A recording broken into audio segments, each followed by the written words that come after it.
কতবার বলবো বলুন, এই রাজ্যে এবং সেই রাজ্যের মুখ্যমন্ত্রী যিনি তথা স্বাস্থ্যমন্ত্রী, তার লাজ লজ্জা সম্মানবোধ সম্ভ্রমবোধ মানবতাবোধ বলে কিছু নাই। যদি থাকতো তাহলে এই দৃশ্য প্রতিদিন আমাদের দেখতে হতো না, এটুকু বলতে পারি। খুন যদি তৃণমূল করে তো গ্রেপ্তার তো তৃণমূলই হবে। খুন করছে তৃণমূল, তার গ্রেপ্তার হচ্ছে তৃণমূল। পশ্চিমবঙ্গে তৃণমূল নেতাদেরকে খুন করার ক্ষমতা কার আছে তৃণমূল ছাড়া? সহজ সরল কথা। তাই তৃণমূলের খুনে তৃণমূল জড়িত হচ্ছে। আর খুনের পেছনে কারণ একটাই, অর্থের কামড়াকামড়ি, অর্থের মারামারি, আর কিছু না। ভাঙড়ের ক্ষেত্রে বলেছিল যে আইএসএফ প্রথমে খুন করেছে, তারপর পুলিশ তদন্তে নেবে, তৃণমূলেরই একজনকে গ্রেপ্তার করবে। কোথাও কি তাহলে গোষ্ঠীদ্বন্দ্ব ঠেকাতে ব্যর্থ? তা তো বটেই। উদরপিণ্ডি বুধঘাড়ে চাপানোর তো চেষ্টা করবেই এরা। এটাই মমতা ব্যানার্জি এবং তার দলের তৃণমূল যে পার্টি, সেই পার্টির এটা হচ্ছে কৌশল, উদরপিণ্ডি বুধঘাড়ে চাপিয়ে দাও। দেখুন, তদন্ত সাপেক্ষ ব্যাপার এক। পুলিশ যদি মনে করে যে বিদ্যুৎ সংস্পর্শে মারা গেছে, তাহলে তার যেটা রিপোর্ট হয়, পোস্টমর্টম রিপোর্ট, সেটা রিপোর্ট দেখালেই তো পারে। সেটা দেখাচ্ছে না কেন? হয় পুলিশকে তার প্রমাণপত্র দেখাতে হবে সে যা বলছে, অথবা বিজেপি যখন খুঁড়ছে তৃণমূল খুন করেছে, এটা তো স্বাভাবিকভাবেই প্রমাণিত হবেই। সমস্যা মিটবে না বাংলায়, আন্দোলন হবে। এই আন্দোলনের মধ্যে দিয়ে যারা বঞ্চিত তারা তাদের কথা বলার চেষ্টা করছে। রাজ্য সরকার ভুকরে পড়ে না এই কারণেই যে রাজ্য মনে করে এইসব আন্দোলনে তাদের ভোট ব্যাংকে কোনো ক্ষতি হবে না, তাই রাজ্য কিছু মনে করে না। একদিকে তারা দেউলিয়া, আরেকদিকে ভোট ব্যাংকের রাজনীতি, দুটো মিলিয়ে রাজ্য সরকারের অবস্থান। আর এর পরিপ্রেক্ষিতেই পশ্চিমবঙ্গে আন্দোলনকারীদের তাদের আজকে এই অত্যাচার, এই বঞ্চনার শিকার হতে হচ্ছে।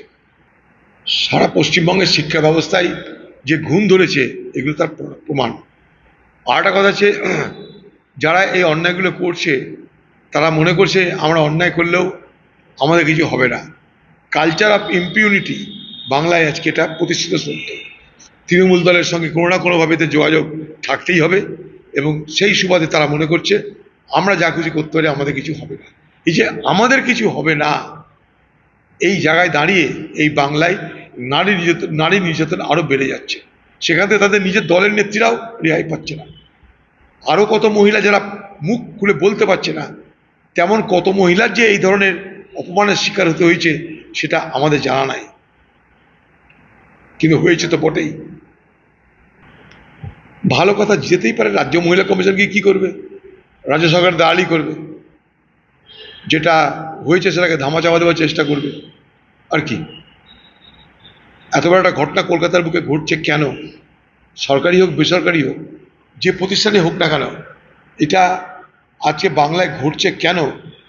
তার প্রতিরোধের তারকে সেটা যাতে না ঘটে তার জন্য কি ব্যবস্থা করা দরকার, সেটা নিয়ে সরকার এবং যারা শিক্ষা প্রতিষ্ঠানের কর্তৃপক্ষ সকলের মধ্যে তো আলোচনার মধ্য দিয়ে একটা দীর্ঘস্থায়ী পরিকল্পনা রচনা করা দরকার।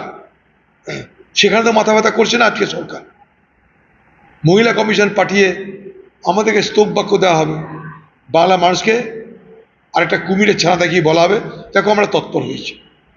রাজ্যে মহিলা কমিশন আজ পর্যন্ত এতগুলো যে ঘটনা ঘটেছে, কটা তদন্ত করেছে, আর তাদের তদন্তে কার কি সাজা হয়েছে বলুন? একদম ঠিক কথা বলেছে।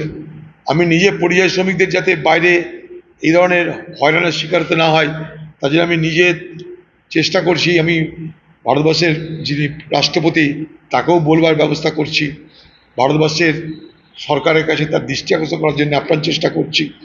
ব্যাপার হচ্ছে যে পশ্চিমবঙ্গে যে রাজ্য সরকার, সেই রাজ্য সরকারকে আমি কোভিডের সময় বলেছিলাম যে পরিযায়ী শ্রমিকদের কথা মাথায় রেখে একটা আলাদা মন্ত্রক গঠন করা হোক। সেই মন্ত্রক আজ পর্যন্ত গঠন হয়নি, ফলে পরিযায়ী শ্রমিকদের দুরবস্থার শেষ নাই। রাজ্য যেখানে যেখানে পরিযায়ী শ্রমিক, সেখানে রাজ্য সরকারের পক্ষ থেকে মুখ্যমন্ত্রী নিজের সেই সমস্ত রাজ্যে গিয়ে সেখানকার মুখ্যমন্ত্রীর সঙ্গে ইমিডিয়েট আলোচনায় বসা দরকার।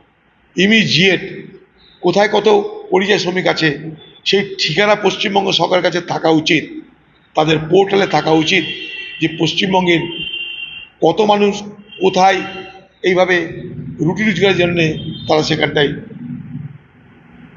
আছে তার তালিকা যদি সরকারের কাছে না থাকে, তাহলে এই সরকার পরিযায়ী শ্রমিকদের ব্যাপারে বিন্দু বিষয়ক চিন্তা করছে না বলে প্রমাণ হবে।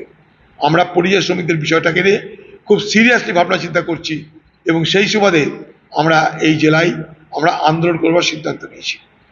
কে কার যে দুষ্কৃতি, ভোট নেওয়ার সময় যাদের সাহায্য নেওয়া হয় তারা তখন কি দুষ্কৃতি ছিল না? এখন মানুষের দাবি করতে গেলে দুষ্কৃতি? একটা বিধায়কের কি দায়িত্ব, সরকারের কি দায়িত্ব, সে সম্পর্কে তাদেরকে সচেতন করবার জন্য যখন মানুষ নিজে তাদের বিরুদ্ধে ক্ষোভ ব্যক্ত করছে, তখন দুষ্কৃতি বলে নিজেদের ব্যর্থতা, নিজেদের অক্ষমতা, নিজেদের অসততা ঢাকার চেষ্টা করার মধ্য দিয়ে মহৎ কাজ কিছু হবে না। আমি যারা বিক্ষোভকারী তাদেরকে পূর্ণ সমর্থন করছি।